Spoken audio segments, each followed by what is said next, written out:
It's time to apply for medical school. Yep, we're in that season, and our guest this week, future Dr. Antoinette Charles, is here to share all about her experiences on her journey to becoming a medical student.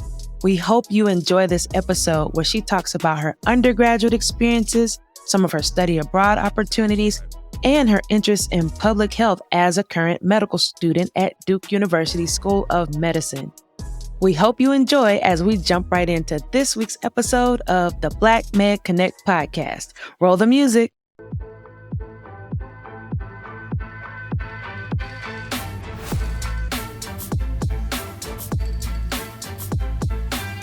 Hi, everyone. Welcome to the Black Med Connect podcast, officially and affectionately known as the BMed podcast, where we share inspiring stories of Black physicians and physicians in training. So I am delighted to have a wonderful future doctor with us today. Her name is Dr. Antoinette Charles. She is a Duke Med student, and I would love to hear all about her journey, and you all will get to hear about it too. But we are very, very excited to have you with us, and thank you for joining us. Thank you so much for allowing me to be on this podcast and to just share my experience and my journey throughout medical school and my medical school training. Absolutely. So this is a trainee edition or a medical student edition because we want to make sure that people get to hear about the journey and all the different stages of the journey. And so if you don't mind, could you share a little bit about your background and your upbringing and how you became inspired to pursue a medical career? So I was originally born and raised in West Palm Beach, Florida, and really grew up in like a close-knit family on both of my parents' side, mom and dad. And I'm a first-generation Haitian. So within my family, it was always like you're going to be a nurse, a doctor, a lawyer, educator, things of that nature. Like that's just always how I thought life would be. And then eventually during the summers, I would spend time with my uncle, who's a family physician in Florida. And I would work in his office and I would file papers in the morning. And then in the afternoon, me and his granddaughter would go to the pool and go swimming. So I love that. Always that routine. And like the incentive to be in the clinic would be like Chipotle or Chick-fil-A. So can't go wrong there, right? Yeah. So it was always kind of like around me. Like the idea of being in medicine was always around me. Like I have a cousin that's a transplant surgeon. So ultimately, like I moved on to going to Georgia for middle school and high school. And through Georgia, I explored a number of different opportunities related to law, related to the military, and kind of just really checked to see like what was the path that I wanted to go on. And ultimately, I found myself going to Georgia State University for undergrad. And when I was trying to figure out my major, I was in between English and neuroscience because I love to write. And I ended up hearing this pitch for the neuroscience program like twice in the same week. And I was like, okay, you know what? I'm just going to go for it. And that was kind of like my real exposure to initially getting involved in the hardcore sciences.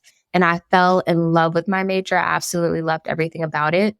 So that kind of made me want to go down that medicine route a little bit more.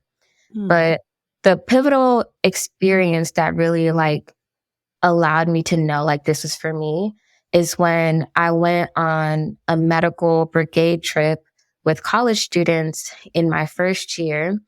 And we went to Honduras. And in Honduras, we had an opportunity to work with local physicians, pharmacists, and dentists. And being able to see that like people would travel hours by feet, by horse, by bus, by car, just because we were the only people that would be able to provide care to them in the area for the next few months and also provide some medications. And seeing the impact of what it was like for these people outside of the country made me realize like just in my own backyard at home, there's a lot of issues within our own community, especially in Metro Atlanta. The issue for me that like I really identified with the most was homelessness.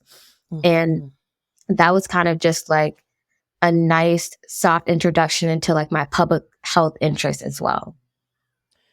Well, thank you. Thank you for sharing that. It sounds like, that experience in Honduras had a lot of impact. And, it's always something to think about how healthcare is practiced worldwide and how people either don't have care or do have care in different countries. And like you said, what's going on right here in our own backyard that we can then to begin to figure out how we can help and what impact we can make. So it sounds like you had those experiences very early.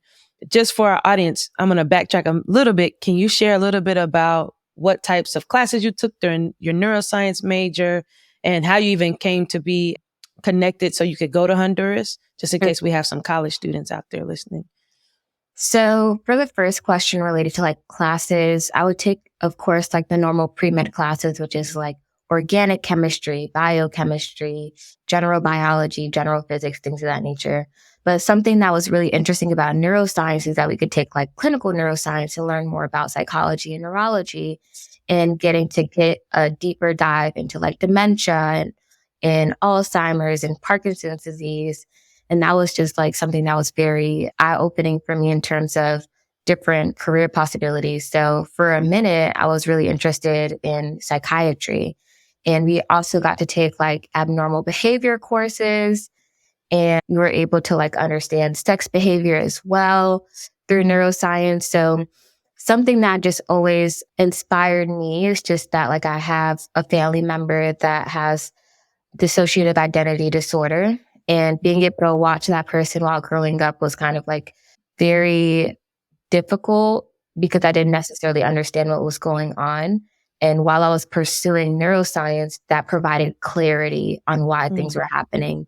Even though there wasn't like a solid answer, it just allowed me to understand like the biology and the pathology behind it and just ways that it could be treated. And like that really provided like a sense of closure, I would say, and understanding that like it wasn't necessarily that person doing it themselves. They just had like a condition or a disease that they were dealing with and that they may not necessarily understand how to deal with it clinically, but just living with it on a day-to-day, being able to provide insight on what it's like for them was something that like really provided that closure in my neuroscience classes.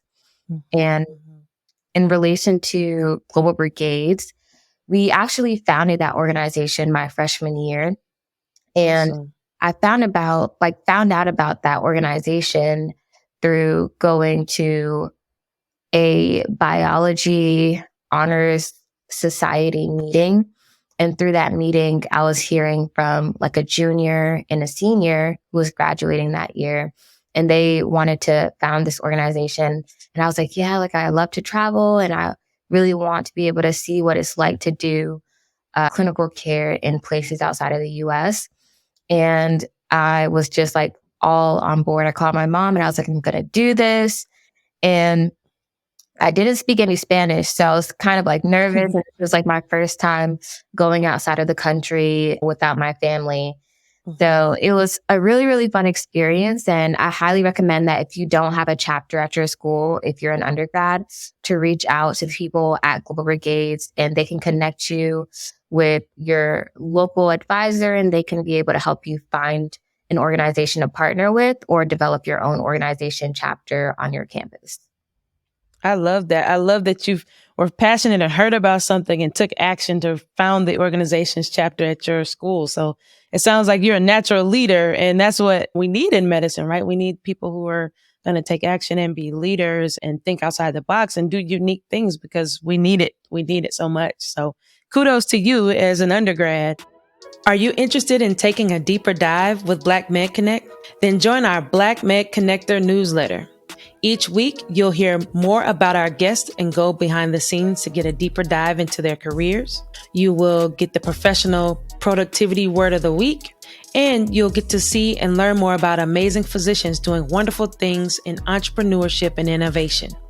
So head on over to BMED Connect, bmedconnect.com/podcast and join the Black Med Connector newsletter. Back to the episode. So can we talk a bit about your transition to medical school and how'd you decide on what medical school you were going to go to and what types of things were you looking for before you ultimately landed at Duke, which is also my alma mater? That is a good question. So I would say in undergrad, I always thought that I would go straight through. But then when I reached my junior year and it was time to study for the MCAT, it was just like a storm that took me by surprise. I didn't That's a really good way to put it. That's a great way to put it. A storm that took you by surprise. It is a storm. like, I didn't know what I was getting myself into. So I was like, yo, okay, like I'm going to need some time to like think about how I want to get into medical school. Maybe I should take the MCAT at a later date. So ultimately I ended up taking a gap year and working at the National Institute of Health for a year. And during that time, I was like working with psychologists, psychiatrists in the clinical director's office, and also having like experience with observing and shadowing them encounters with patients and stuff like that who had extremely rare psychological diseases that were like an effect of something like cancer or genetics or things of that nature. So that was like a really interesting experience. And through that experience, I was able to get partnered with people at the pre-med office to help me walk through the process of applying to medical school. So I ultimately took the MCAT in May before graduating, or right after graduating. And then, I took the MCAT in May after graduating. And after I transitioned from my MCAT, I went on to NIH and worked there. And during that time, I was trying to figure out like what schools I wanted to go to. And maybe 2 weeks into my internship, I was like completely devastated by the score that I had. Just for all transparency reasons, I had like a 502. So it wasn't really terrible, but it just wasn't what I was expecting. Mm-hmm. And like that really discouraged me from even wanting to apply to medical school. But I talked to my mom and she was like, you said you're only going to take the MCAT once. So like just apply. You already have everything done. Like just see where you'll go. So I worked with my mentor to develop a list of about 8 schools. Mm-hmm. Submitted my application, maybe added like 4 more schools to that list, got back my secondaries, and ultimately ended up interviewing at 4 schools. Those 4 schools were Florida International University in Miami, UCLA in LA, and then Duke, and also Medical College of Georgia, which was my home school. Mm-hmm. And thankfully, I got accepted into all of the schools. And what helped me to make the decision with Duke is while in undergrad, I did a summer program there and got really connected with the faculty members and the doctors that I was working with during my clinical program that I did as a sophomore. And I kept those connections with me. And what really solidified my decision in going is just knowing that I'll have mentors when I reach the ground and knowing that I'll have a community of people to support me. And something that also really touched me is that as medical students, we have opportunities to go and call the students that got accepted into medical school. Mm-hmm, and when I got the call from a medical student who also is Black, it just made me really excited to know that like I wouldn't be alone on this journey, because some people, unfortunately, may not have people that they can relate to or identify with during their medical school training. And after I got that call, like I kind of felt like I knew where I wanted to go. And the last thing that really helped me in pushing that decision was ultimately scholarship money. And Duke offered to pay about like 95% of my tuition. So I was like, that's a big deal for me. There you go. I mean, that's fantastic. And I feel like you mentioned so many great things, right? Like your score is not you as a person. That's the first thing. And your score, it fits into a larger picture of what schools are looking for and what they will find important. So just to anyone listening or watching, I want to reiterate that like you are more than whatever score you get. Your experiences you bring, like you said, your lived experiences that you've had growing up with your family member, your interest in neuroscience, your interest in global health. Those are phenomenal experiences that you are bringing to the field. So thank you for sharing that and for being transparent about that. And I do remember, so funny you brought that up. I hadn't thought about it in a long time, but getting that phone call from some of the other Black students that were already at Duke and how exciting that was. And then getting to do that for others. I remember that very well. Thanks for reminding me of that part of my journey. So thank you for sharing that. And so tell us a little bit about your experience thus far in medical school and what it's been like having that transition from undergrad into now, and then some of the things you've been involved in at Duke? So I would definitely say that everyone is going to tell you medical school is hard, but when you're actually in the gutters and you're in the books, In the trenches. it is, there's no words to describe like that experience of being a first year medical student and studying for that first exam because you feel like your life depends on it. But ultimately, I learned that like it's just another test. You're always going to be tested throughout your medical school journey, whether it's going to be the exams that you take for your courses or step exams. If you're taking your board certifications for residency, also fellowship certifications as well. Like there's always going to be another test. And something that I just had to get used to in medical school is just understanding that one, your test is not going to define you. Grades don't define you anymore because you already made it to that point where you have proven yourself. Granted, of course, you're going to have to continue to prove yourself for residency and fellowships and becoming a faculty member. But I think once I took the weight off of myself of trying to like always be the A student, always trying to be the top student like I was in undergrad, I was able to truly enjoy the medical school experience. Like I was able to get involved in organizations. So I was a part of the graduate and professional student government for about 2 years where we would work on issues and advocating for students with people in the administration. So some of the efforts that we did was getting dental insurance and coverage for the graduate and professional students at Duke, which was a huge movement that we did. And then also being able to advocate for getting more mental health coverage for virtual therapy appointments. Because it's kind of crazy how they're like, oh, like at the beginning of the year, you have 9 appointments available for the entire semester, and that's supposed to get you through.